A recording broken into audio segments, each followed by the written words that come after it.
Hi, everyone. Judge Andrew Napolitano here for Judging Freedom. Today is Friday, August 1st, 2025.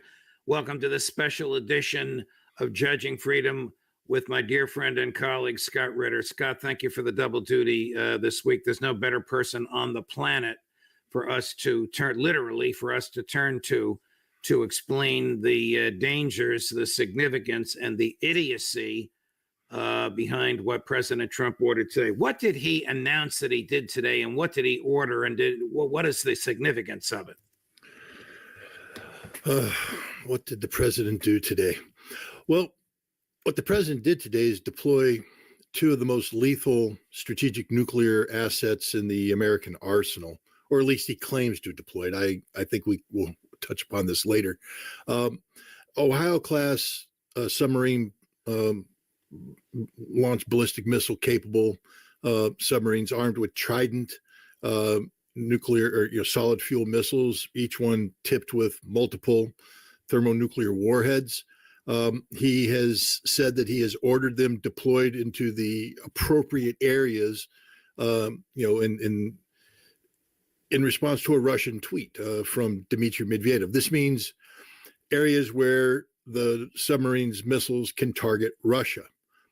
This is extraordinarily dangerous. The United States maintains a permanent force of Ohio-class submarines on station, two submarines at least in each of the oceans, two in the Atlantic, two in the Pacific. They're on station where their missiles could reach any of the potential nuclear threats to the United States of America. On occasion, we deploy additional Ohio-class submarines. For instance, just recently, an Ohio-class submarine was deployed into the Indian Ocean close to Iran, where its Trident missiles armed with W-76-2 low-yield nuclear weapons could be used against Iran if the president so ordered. But we have 4 nuclear-armed submarines. So when he said he's ordered 2 deployed, is he talking about 2 additional submarines to this? Or is he talking about redeploying 2 submarines out of their existing stations into new deployment areas that make them even more of a threat to Russia? See, the tweet he's responding to is one from Dmitry Medvedev, in which Medvedev sort of mocked the president as Medvedev is the former president of Russia, who's the number 2 person on their National Security Council, right, who in recent years has been more publicly bellicose than President Putin. He's like the bad cop to Putin's good cop. Right. And what did he do? Pick a social media fight with Trump, and Trump took the bait? Mean tweets. This is literally mean tweets. This is about Donald Trump threatening to end the world as we know it because of a mean tweet. But what's even more outrageous is that Donald Trump doesn't understand what Medvedev tweeted. Medvedev was telling Trump to knock it off with the dangerous threats, saying that, if you do this, America can end up looking like the Walking Dead because of the dead hand.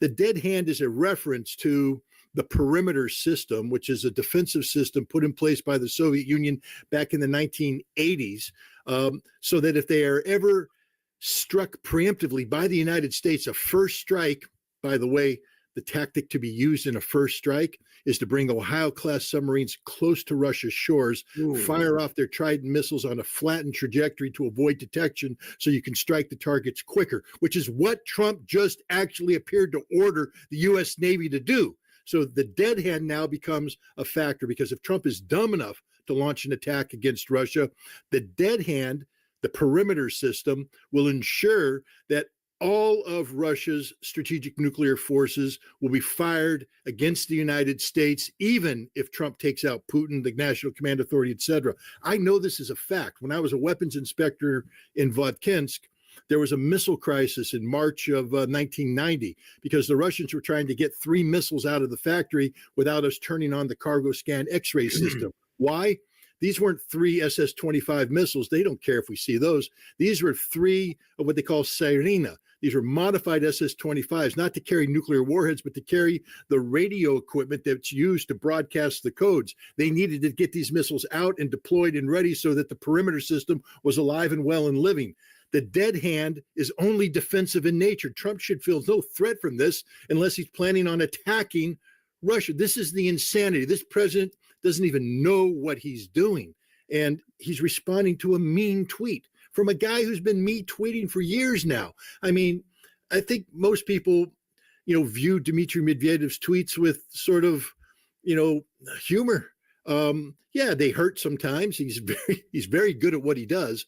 But he's not the president of Russia. He doesn't command Russia's military, nuclear forces. He doesn't direct the Russian economy. He advises Vladimir Putin, but he is not Vladimir Putin. So to treat Medvedev as if his tweets actually will translate into action is, childish behavior, but in this case, dangerously childish, because he's literally putting 2 U.S. nuclear submarines on a combat patrol against Russia. Let's read exactly what Trump said. Chris has prepared a full screen. This is from his Truth Social.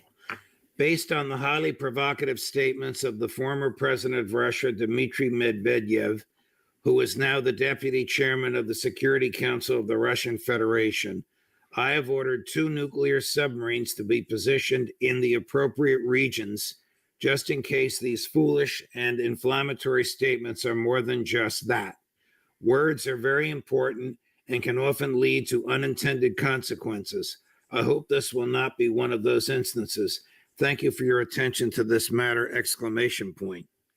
Would Hegseth understand what you just explained about the power of these and how the Russians would perceive the threat? Would Pete Hegseth know that we already have 4 underwater and are we adding 2 more? Do we have 2 more to add, or has he just repositioned 2 of the 4 that are already somewhere in the seas?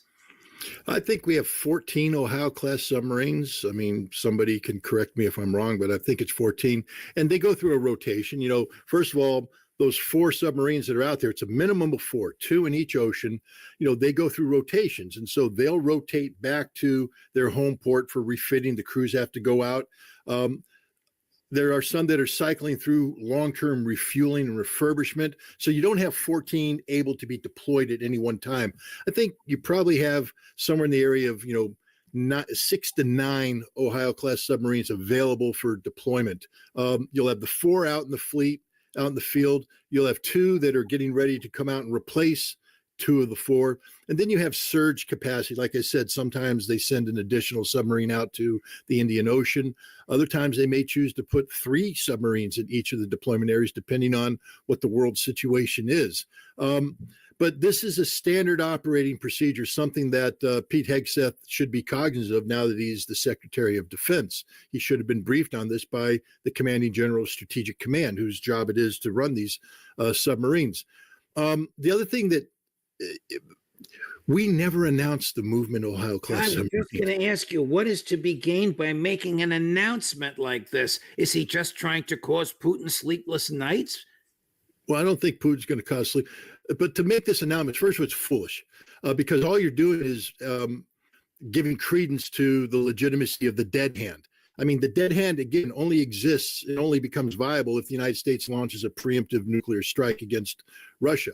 And redeploying Ohio-class submarines close to Russia's shores indicates that that's what you're doing. So, the Russians are going to be doing something in return. This is where it gets stupid because now they have to do something in return.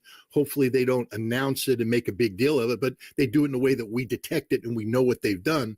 But the other thing is, let's say I'm a Ohio-class submarine commander, a captain, and I'm out there just minding my own business.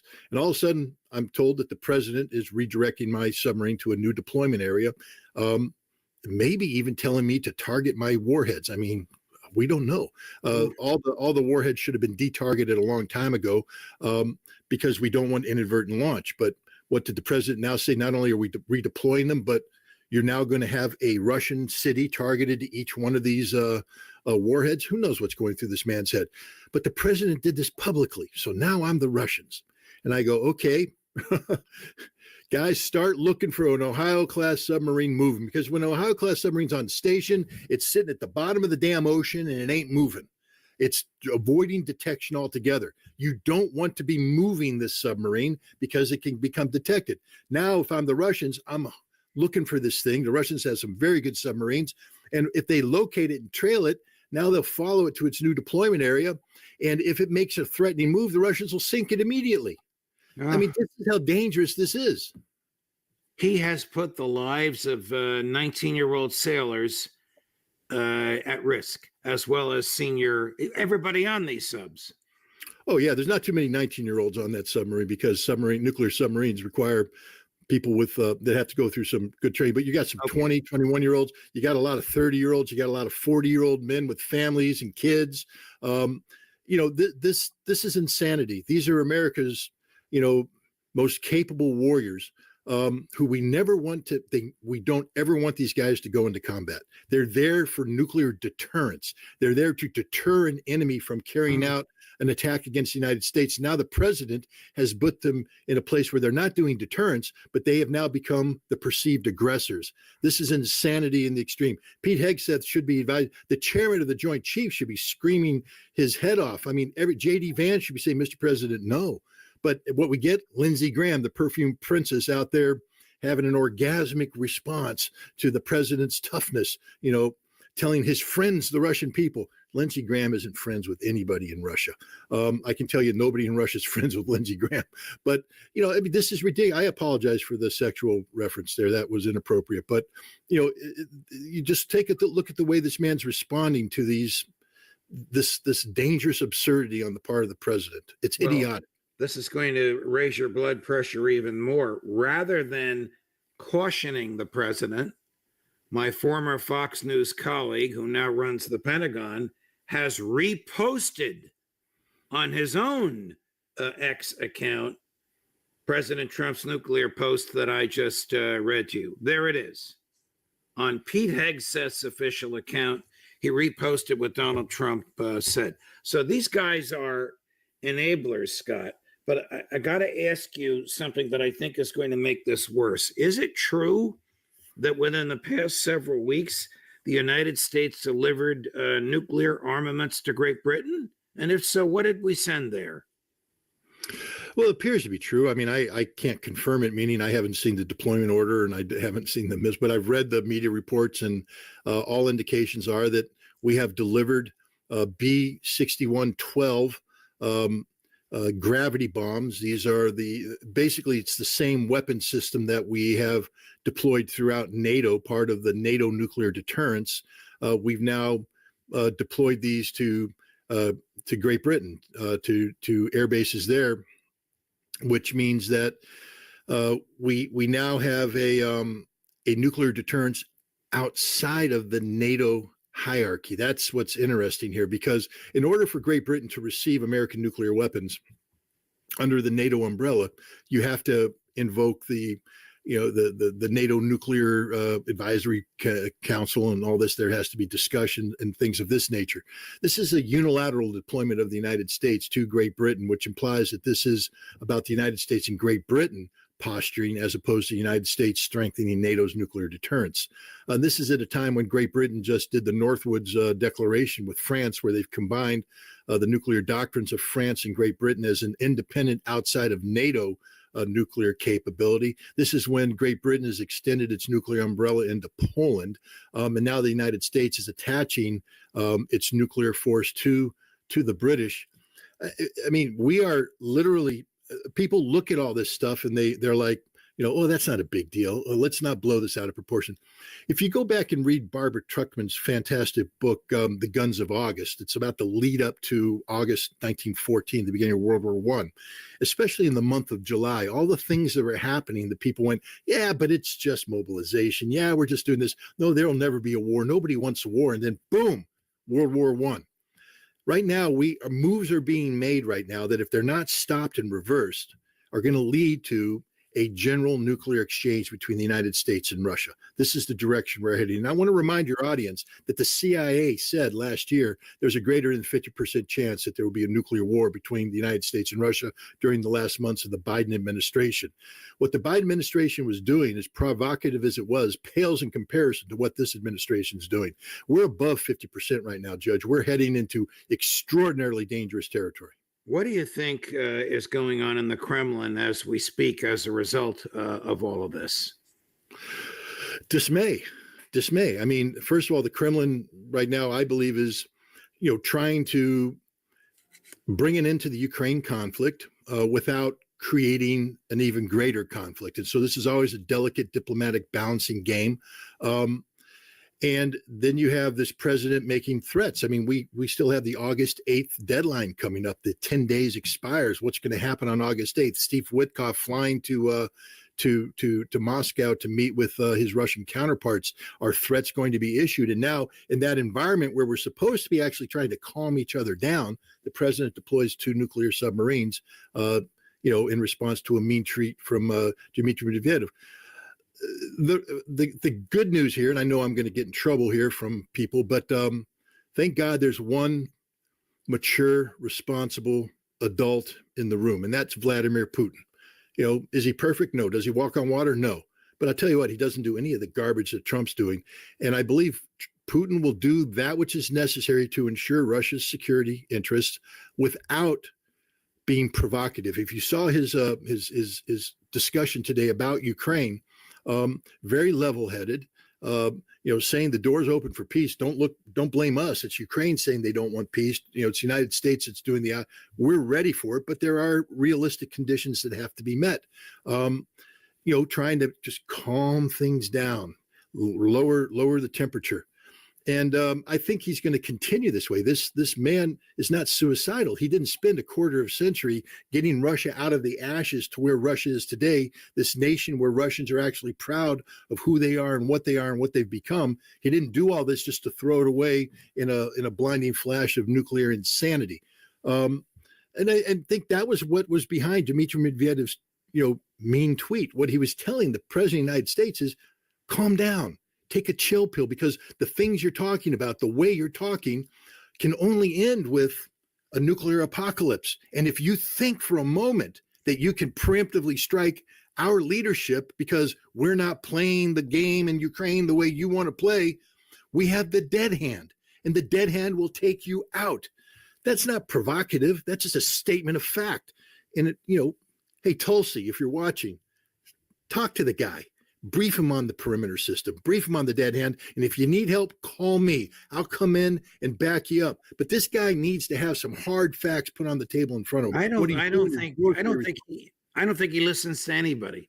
Maybe Tulsi Gabbard is the only one that will tell him what he doesn't want to hear, but the others are all yes men around him. However, Pete Hegseth retweeted. That's the biggest indication of sycophancy that you can come up with.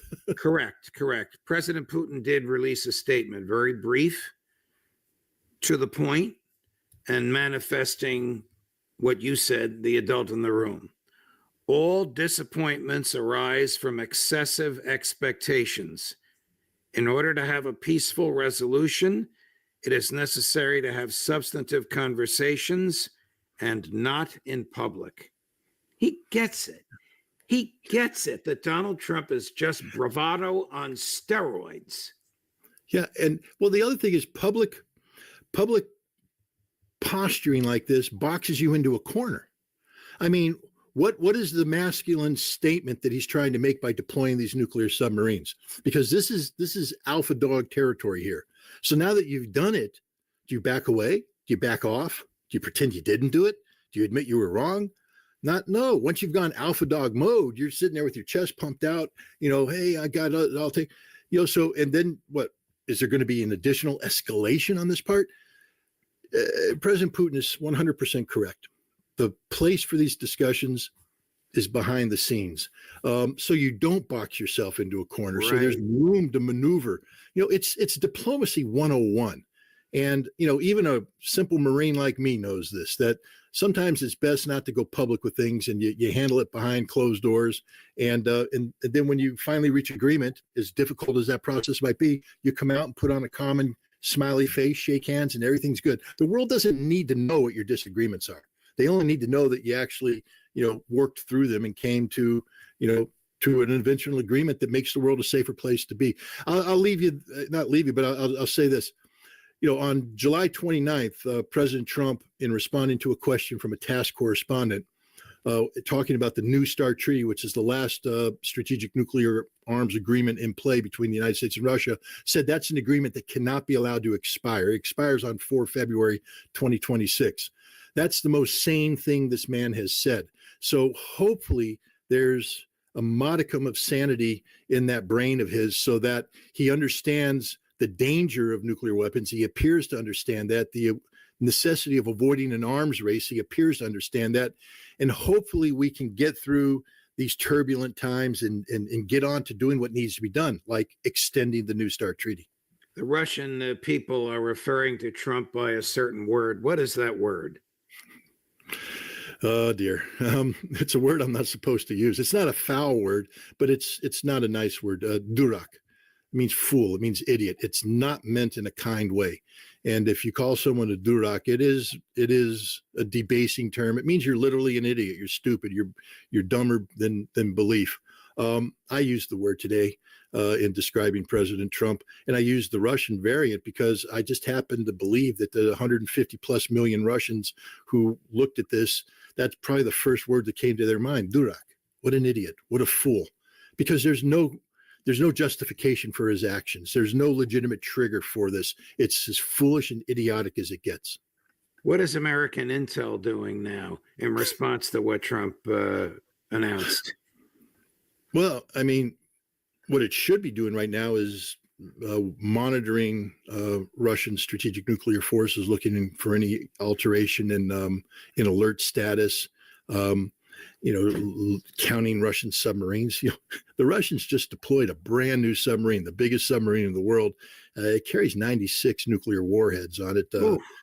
I can't remember how many, the RS-56 Bulava missiles, but the more modern than the Trident missile. 96 of them. It's out there right now on station. American intelligence trying to find out where that submarine is. Trying to look at the operational status of the mobile missiles, the SS-27s that are out there. Are they in garrison? Had they been put out into the Siberian forests? What's the alert status of the other missiles in their silos? Because what Trump did is unfortunately, he began the process of the mobilization of nuclear forces that, if left unchecked, will lead to an inevitable nuclear. I want to come to the point. Last fall, we were over 50% chance of a nuclear war. We were very lucky to avoid it. Right now, that percentage is higher. It's an extraordinarily dangerous situation that, even though I sort of chuckle when I talk about the word durak, it's only because the situation's so damn dangerous that you have to laugh. It's like, we're going to die. What can you do? Cry or laugh? And we're going to die unless something changes. This is it. There won't be historians able to write this history because they'll all be dead. But if they were, this will be one of those moments that a person like Barbara Tuchman would be talking about in the future, Guns of August book that would have been written if anybody lived. But we're talking about thermonuclear war here, global thermonuclear war. There won't be survivors. Wow. How destructive can these submarines be if they were to attack under the radar or under the defensive systems at Moscow? Are we talking about Hiroshima and Nagasaki type destruction or greater? Oh, good Lord, greater. Hiroshima and Nagasaki were 12 kilotons, under 20 kilotons of destructive power. Destructive, no doubt about it. Our cities would be hit with 150 kilotons, 300 kilotons, 1 megaton. That's 1,000. We're literally talking. So I did a public briefing last December at the National Press Center where I invited Theodore Postal, to come in and give a presentation about what a single Russian nuclear warhead over Washington, This D.C. is would the look like. brilliant and fearless MIT physicist. Professor. Yeah, a good man. And you look at this briefing and it terrifies you. And that's just one. Understand that when you do nuclear targeting, you're putting at least 2 warheads on each target just to ensure. If you're hitting a national capital center, I can say this: during the Cold War, Moscow was targeted by about 60 warheads. That just overkill to make sure we got everything. And so what the Russians will be doing the same thing. There will be nothing left alive in Washington, D.C. Read Annie Jacobson's book, Nuclear War. She run through a very realistic scenario, and it's over. And you don't want to survive this. If there's a nuclear war, you want to die. You want to be one of the ones who turns into dust immediately, because to live isn't to live. To live is to die. Rear Admiral Buchanan, who is the director of plans for Strategic Command, gave a lecture last November in Washington, D.C. And after he acknowledged that the Biden administration is ready to have a nuclear exchange with Russia, we're ready to have a nuclear war with Russia, and we're going to win. This is what he said. He then said, we probably should be more honest with the American public about what this means and what victory means. Because he said, even when we win, life will never be the same for any American.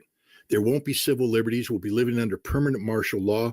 You're not going to have electricity, running water, medicine. None of the niceties of civilization that you currently enjoy will exist. And that's winning a nuclear war. Ladies and gentlemen, you don't want to win a nuclear war. You just want to die, because to win means you're going to be suffering. And if you're a parent with kids, who the hell wants that for their children? This is why people have to become angry about this and mobilized about this. People should be calling up their representatives in Congress and saying, what the hell are you doing? People should be demanding that Lindsey Graham, the perfume princess, get booted out of the Senate. This is the man who is almost singularly responsible for this very crisis because of his asinine performances, because of his Russophobia. This is why I do what I do, to combat Russophobia, so that people, when they hear the lunacy out of people like Lindsey Graham, out of Donald Trump and others, they go, no, that's not real. That's not the Russia. We're not buying into this crap. But it's an uphill battle right now. But people need to understand, we're talking about, you're going to die.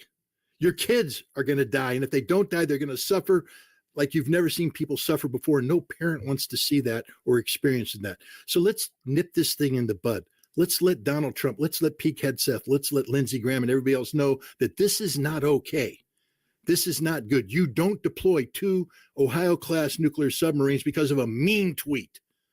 Get real. Become an adult. Become the leader that everybody expected you to be. A mean tweet sent 2 of the most powerful assets of the United States into an operational status. This is insanity, literal insanity. Scotty, I know you have to go, so I will let you go. Thank you very much for all this. You warned about all this in your book, Highway to Hell. I just want the public. I mean, that's why I write a book, Judge. You did. You did. I read the book. I was privileged to write a blurb for it. It's all in there. It predicted what's happening right now. Scotty, I know you got to go. Thank you very much. Have a great weekend. We'll see you Monday or early next week.